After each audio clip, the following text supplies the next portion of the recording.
Halo, aku Ayu dengan NIM akhir 5028. Aku Ilin dengan NIM terakhir 5022. Dan aku Dwi dengan NIM terakhir 012. Dan aku Dini dengan NIM akhir 5030. Aku Gulam Noval dengan NIM akhir 046. Dan yang terakhir saya Ilham Ismailudin dengan NIM akhir 5029. Selamat malam.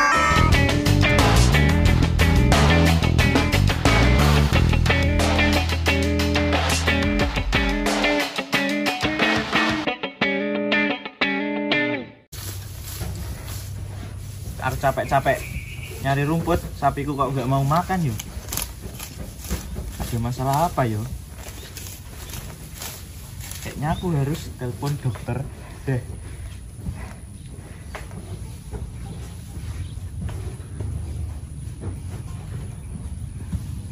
Halo dokter. Wah, telepon dari siapa ini? Halo, iya Pak, ada apa? Iya dok, ini sapi saya nggak mau makan dok. Udah beberapa hari ini nggak seneng makan dok. Oh, ternaknya nggak mau makan. Baik-baik Pak, akan saya cek dulu ya. Oh iya dok, langsung ke sini aja ya dok. Saya tunggu di kandang. Oke Pak, terima kasih. Sama Dokter Ayu. Iya, gimana? Kita ada job desk nih. Wah, apa tuh? Ada pasien Oh, di mana Pak? di Cungking. Oke deh, kita langsung berangkat Oke, aja. let's go.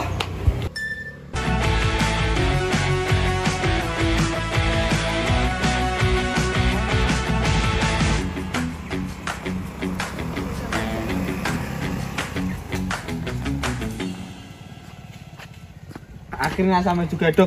Wow banget ini. Iya, oh itu sudah ditunggu Oke, sama siap, Pak Ilham. siap. Ayo, kita meluncur. Oh, itu Pak Ilham sudah nunggu. Assalamualaikum Pak Ilham. Waalaikumsalam dokter. Gimana Pak? Dok, sapinya dok nggak mau makan dokter sapinya. Oh, langsung kita cek saja dok. Oke, boleh kita cek ya Pak. Gih, monggo. Siap.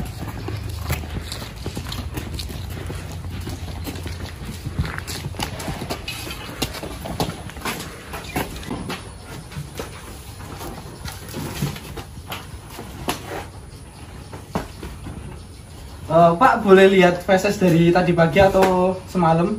Oh iya dok, ini udah saya buang duduk di sini. Oke, siap Pak. Ini dokter fesesnya udah saya buang di sini. Oh baik Pak, saya cek dulu ya.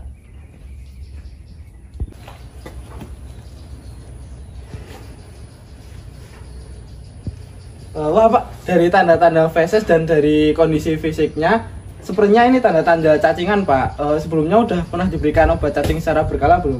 Belum ya dok? Ini belum pernah tak berikan obat cacing. Dokter kok bisa tahu ini terkena cacing ya dok? Padahal sapinya juga dirawat di kandang terus dok, nggak pernah dilepas liarkan juga dokter ini sapinya. Nah, ini juga terlihat dari tanda-tanda klinisnya Pak. Kan tadi laporannya tidak mau makan, terus sapinya juga berat badannya sedikit berkurang. Terus tadi dilihat juga fesesnya ada diare. Nah, itu bisa jadi kena tanda-tanda cacingan Pak. Walah gitu ya dokter. Iya. Terus ini solusinya gimana ya dokter pengobatannya ini biar cepat sembuh gitu dokter? Ini sudah beberapa hari nggak mau makan, saya bingung dokter ini. Nah ini ada dua cara Pak. Yang pertama disuntikan, yang kedua diberikan obat. Berhubung ini tadi kita nggak tahu cara spesifik cacing apa, oleh karena itu kita berikan suntikan yang efektif di saluran pencernaan.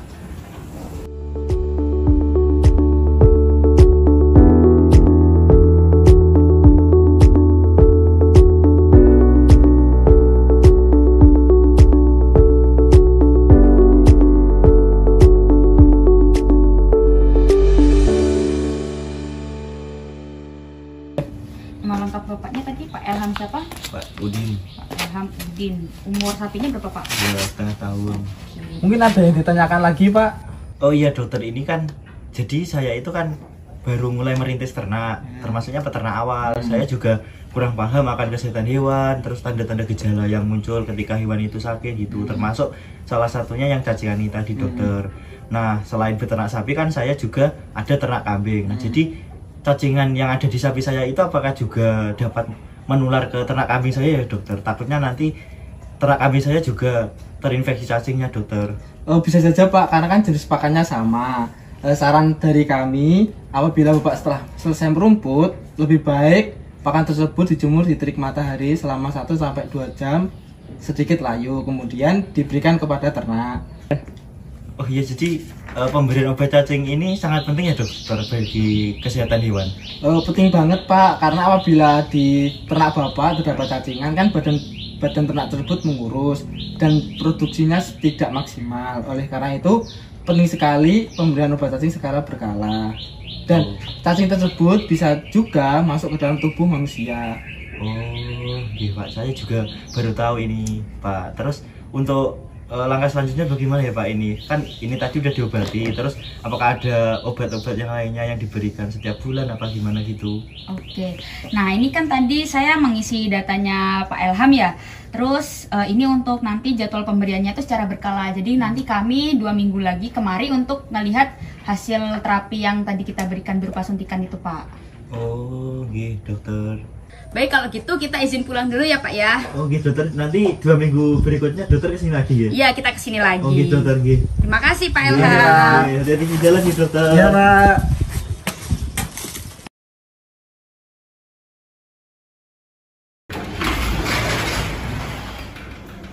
Selamat sore Bu, ada yang bisa dibantu? Oh iya, saya mau memeriksa kucing saya. Oh ya, silahkan masuk dulu ya. Ada yang bisa dibantu Ibu? Iya, jadi gini dokter, kucing saya itu mencret, terus dia nggak mau makan, terus kadang juga kayak kelihatan lemes gitu. Itu kenapa ya dok? Oh baik, sebelum itu bakal kami lakukan pemeriksaan fisik terlebih dahulu ya Ibu. Iya. Baik, nama kucing Ibu siapa ya kalau boleh tahu? Nama kucingnya Bushok dokter. Besar. Iya. Besar. Gimana tadi hasil pemeriksaannya dok? Yang lainnya apa ada selain? Oh nggak ada sih, cuman suhunya normal. Tapi tadi waktu saya mau ngetem ini ada cacingnya jatuh. Oh, nih Bu, Ini Bu, bisa ya. dilihat ya Ibu. Jadi kalau misalnya kondisinya sudah seperti ini, berarti memang sudah parah untuk cacingannya. Dari gejala juga sudah terindikasi kalau si busok ini cacingan. Kira-kira ada kucing lain nggak Bu di rumah? Nggak ada dokter, tapi dia itu sering ikut kucingnya tetangga ke tempat pembuangan sampah umum gitu, jadi kemana-mana. Gitu ya.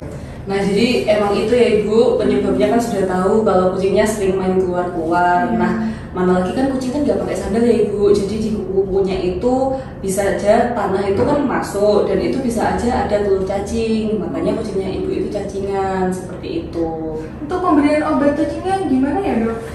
Jadi pemberian obat cacing itu dilakukan maksimal 3 bulan sekali. Nah Ibu kalau misalnya mau bisa ke dokter atau bisa membeli produk obat cacing yang biasanya udah ada di pet shop. Contohnya kayak gini. Oh iya dokter.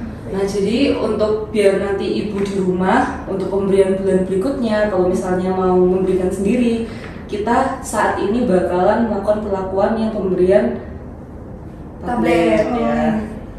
Ya boleh silakan. Oke.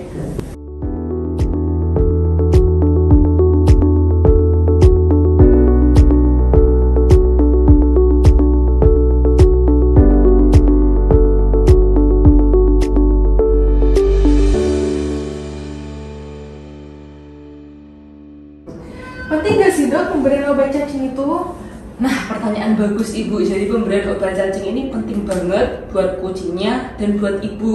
Apalagi kan Ibu perempuan ya, jelas di masyarakat pernah dengar stigma kalau misalnya pelihara kucing itu bisa bikin mandul. Pernah nggak? Pernah. Nah, itu memang benar Ibu, bisa. Tapi kita bisa mencegahnya dengan pemberian obat cacing ini. Yang bikin mandul itu dari cacingnya Ibu. Jadi sebenarnya nggak dari kucing aja yang menyebabkan mandul, tapi bisa juga dari kalau kita makan sayur-sayuran yang nggak dicuci bersih ataupun yang nggak direbus, itu juga sebenarnya bisa menyebabkan kemandulan. Nah, kita kalau misalnya pelihara kucing kalau sudah diobat cacing seperti ini, insya Allah aman Ibu. Kan itu kalau dampaknya yang ke kita ya. Kalau misalnya dampak buat kucingnya, tentunya kucingnya ya nafsu makannya bagus, habis itu juga nggak cacingan juga, nggak diare, itu buat kucingnya seperti itu. Oh jadi gitu dokter. Ya penting banget jadi pemberian obat cacing ini. Terima kasih banyak dokter. Ya, sama-sama. Saya ini Bu bisa dibawa. Oh Oh, iya, iya. terima kasih. Saya pamit dulu ya. Iya, terima kasih. Terima kasih. Nah, udah tahu kan pentingnya pemberian obat cacing pada hewan peliharaan? Gak cuma di hewan peliharaan loh teman-teman. Jadi pemberian obat cacing itu juga penting untuk hewan ternak. Jangan lupa ya untuk memberikan obat cacing maksimal 3 bulan sekali. Yang terpenting juga, jaga kebersihan kandang, tempat makan, tempat minum, dan bila ditemukan tanda-tanda gejala klinis, segera hubungi dokter hewan terdekat. Terima kasih sudah menonton video.